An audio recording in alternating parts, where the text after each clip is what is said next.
Hi there, and welcome to the Color Comics. I'm Aaron, and welcome to today's Comic Coffee Chat. I thought we'd do these every once in a while.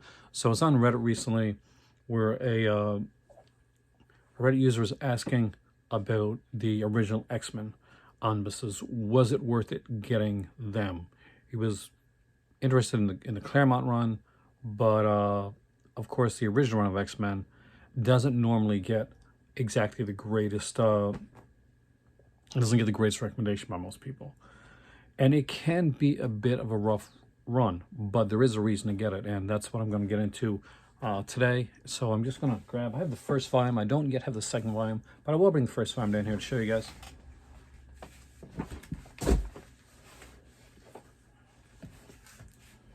Now I have the standard edition, which has the Alex Ross cover art on here with the Now, if you get this in your, and basically through the direct market or through your local comic shop, rather than have Alex Ross, it's going to have the original cover from X-Men on here as well. So this one here actually has, and let's just check here. They usually say right in the back what it has, but I guess we have to look into the contents page here, because hopefully this does have a table of contents, and it does. So we go from X-Men number 1 right up to X-Men number 31. Now this is a really fun book to have because it has a lot of the original characters shown here for the first time. You get to see Magneto for the first time. You see characters like the Blob. There's a whole ton of characters you're going to get to see, and of course the original X-Men. And not only that, but one of the things that doesn't get stressed enough that I think is really important, and I want to just bring it up here and be able to show it to you guys as soon as I can find it, is the original letters pages from back in the day for the X-Men comics are included in here. This is a great looking book. It's fantastic, but why should you or shouldn't you get it? Well, here's the thing. The X-Men really took off in the Claremont era of X-Men. So basically when Len Wein did the Giant Size X-Men in 1974 and became a series, again, the Uncanny XMen, would eventually become the Uncanny XMen, after Chris Claremont took the reins, and you'd have like a ton of fantastic writers come in and different artists. But during Chris Claremont's 17-year run, he had people along the lines of John Byrne coming in and actually drawing X-Men. And I'm mentioning John Byrne's name in particular for a specific reason. See, the second volume is just come out, and that's where it gets interesting. When they realized that the X-Men wasn't really doing as well as they thought it was going to do, as Stan Lee had intended to do, that's when everything kind of went out the window. That's when the gimmicks and the let's save the book ideas came in. See, Stan Lee and Jack Kirby worked on the X-Men for just a little bit. It's actually Roy Thomas that kind of does the large portion of the early X-Men stuff. But as you can see, even the X-Men's logo that you're probably familiar with is not there yet. See, that one come to much later. And you're probably thinking it must have came during the Chris Claremont era. No, it actually did come during the original era. I think, is it issue 50? I'd have to go back and check. But Jim Strank, who is probably most famous known for working on Nick Fury Agent of S.H.I.E.L.D. comic book and being just this amazing artist. He was the guy that created the X-Men logo that you're familiar with today, if you read any X-Men comic at all.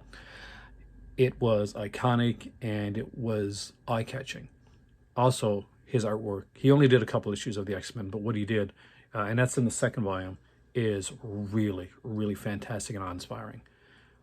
Another artist that would go on not to just do a few issues of the X-Men, but this would be kind of his big run, really, in Marvel that I can really think about, and would inspire other people, including the aforementioned John Byrne, was Neal Adams. So Neal Adams, who you probably know from things like Batman and so many, Dead Man, so many other fantastic DC properties, actually came over, spoke with Stan, and kind of wanted to go on to the what's your lowest ranking title? What's the title that's not doing so well right now? Let me kind of cut my teeth on that. That was this one right here, X-Men. So his artwork on the X-Men, along with Stranko's, kind of really bring it to another level. Now, not that the artwork was bad or anything before.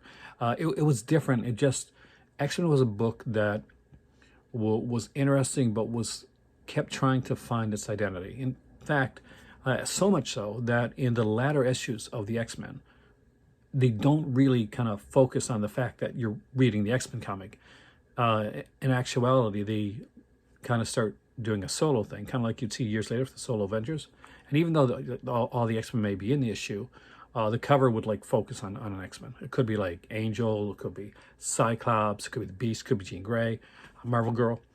But so you would have the big X-Men logo. You'd have X-Men, you know, you'd have a big like the Icemen and the X-Men, you know, up top, kind of in smaller, a bit of a smaller font. So they did try a lot to get it to work, and it is near the second part of it with when we're getting stuff like Strank, when we're getting stuff like Neil Adams, when they're taking some chances, doing some different stuff, that it really starts to resonate and it starts to click and become a bit of a well-oiled machine. But by that point, unfortunately, it was a bit too late, and the X-Men got canceled at issue 66, I think. I don't remember I'm horrible with numbers, but I'm going to say 66. I pretty much think that's what it is.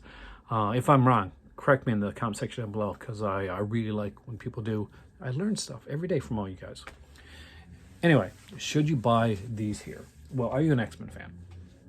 If you are, it's definitely worth it, because you're getting to see the genesis of characters that you know extremely well. If you're picking up the Chris Claremont Uncanny X-Men line, I got all 4 volumes of it up there. Come on, volume number 5. Then one of the big storylines in the original, I think it's in the first volume, has the return of Eric the Red. Now, that doesn't resonate unless you have the second volume of the original X-Men series, because Eric the Red was a character in the original X-Men, and there's a reason behind the mystery and oddity of his return. I don't want to give that away, but it's given away at, you know, if you read Uncanny X-Men. But it wasn't a story that was interesting. I like the way that was done. I like the way the callback to Eric the Red. I like the callback to some of the original stuff that we get early on in the Uncanny X-Men. If you read the letters pages of the first volume of the Uncanny X-Men specifically, then you're going to notice that there's a lot of people that were actually huge fans of the original X-Men, and we're very upset that this new ragtag band of X-Men, with these boring characters like Wolverine. I'm not saying Wolverine's boring. I think he's fascinating, and he's Canadian. Of course I don't. But yes, that was actually written in the letters pages several times. In the Uncanny X-Men, Wolverine wasn't resonating with the readers at first. I think Storm was probably one of the first characters that really kind of took off in the Uncanny X-Men. So should you buy it? That's the question, right? And we've pussyfooted around about it enough. I think so. If you're a fan of X-Men, definitely it's worth checking out. It is going to be this is the Silver Age. And this is not the Fantastic Four Silver Age. This is not the Spider-Man Silver Age. This book, unlike those 2 books, didn't find its voice right away. And it can be a bit hit or miss when it comes to some of it, and a bit clunkier. But that being said, these books have been out of print for quite a long time. For the artwork, for the history of it, the storylines, the fact that you can read it through in 2 omnibuses, which isn't really a lot. You know, that's like, what, 66 issues altogether that you're reading. You know, if there's an annual included, I don't remember right now because I don't have a second volume. Then fantastic. There's also an appearance by Spider-Man, I think in the second one. And yeah, it's in the second volume. So I don't have that one here either. But you know, because books not doing well.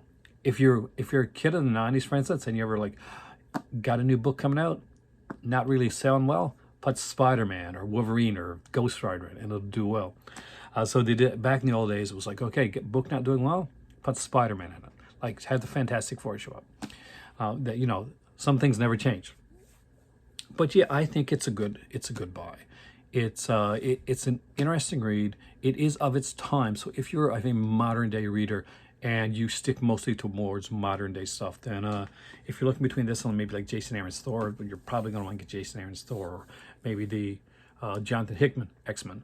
But I recommend, if you're going to get Jonathan Hickman's X-Men, please read House of X and Power of X first, because you're going to need to before you go into the Hickman era of X-Men. Although some things are explained it's not like a pickup one, like you can pick up the first volume of Uncanny X-Men. Hickman is a bit more complex when it comes to that.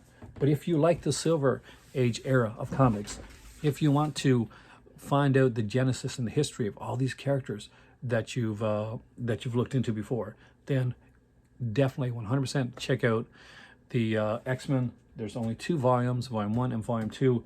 I'm just waiting for Volume 2 to go down in price because, yeah, it's now at $141 Canadian, so I can't get it at that price. This one here, however, is right now on Amazon Canada $84. So that's actually a damn good price for an omnibus, especially one that is as big and as stacked as this. I'm just going to click on here to see, give you a page count.